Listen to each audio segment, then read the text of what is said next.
Hey guys, it's Kelly, and I am here with job number 11. So I was just thinking, I was like 18 years old, and by this time I have had 11 jobs.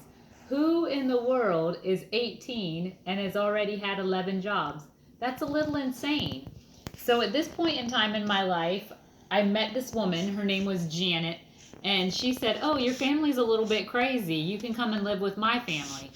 Her mother fixed the same thing for dinner every single night of the week. So on Monday night they had something, on Tuesday night, Wednesday night, Thursday night, Friday night, Saturday night, Sunday. They had a different dinner for each night of the week. I was like, oh, it's Monday again. I see that we're having scallops. I thought that was creative the first Monday. But now that we have scallops every Monday, I'm like, One night they had London broil. My family never had London broil. We had stuff like hamburger helper.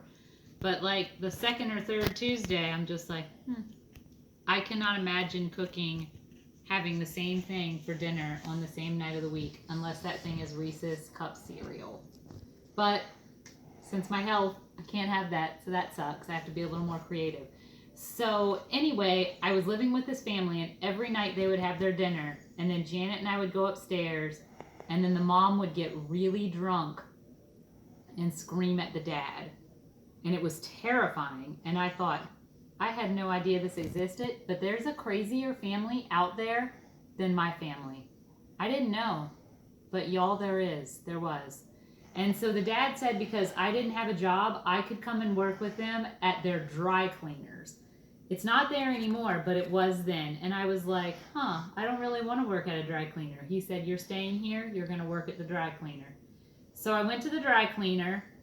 And the dad was up front, me and her gay brother were in the back, and he would press clothes, and I would just stand there and have to put clothes on racks, and then I'd get a number that said that they needed number 342 or whatever, then I'd have to put that on a rack and press a button. You couldn't listen to a radio, you couldn't watch TV.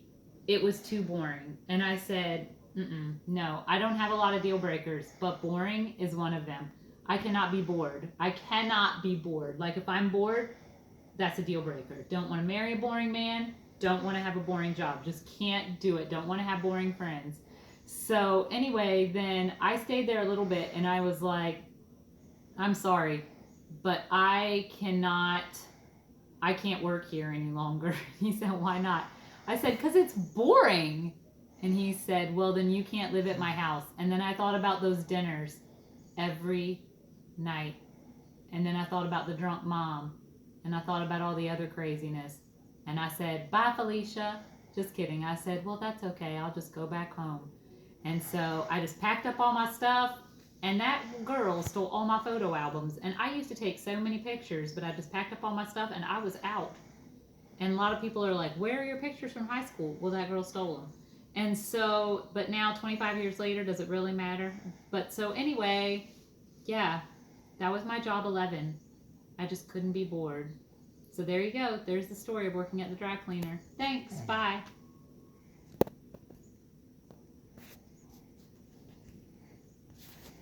I don't know how to work it. Okay, well, my friend can't turn it off. There you go. And she can't hold it all over the place. Here we go. Told you.